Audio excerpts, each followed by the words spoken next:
आज नागपंचमीचा सण आहे. श्रावण महिन्यातला हा पहिला सण. आजपासून नाग नरसोबा, जिवती यांचं पूजन केलं जातं. नागपंचमीला नागाला गोमेटीचा वेल, आघाडा, माका, दुर्वा आणि रानफुलं वाहिली जातात.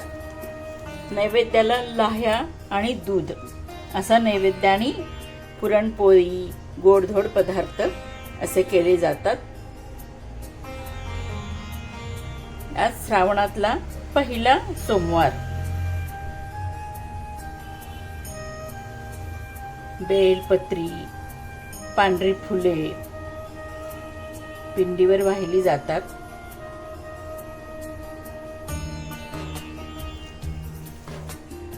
शेतकऱ्यांना शेतीमध्ये अतिशय मदत करणारा हा शेतकऱ्यांचा मित्र.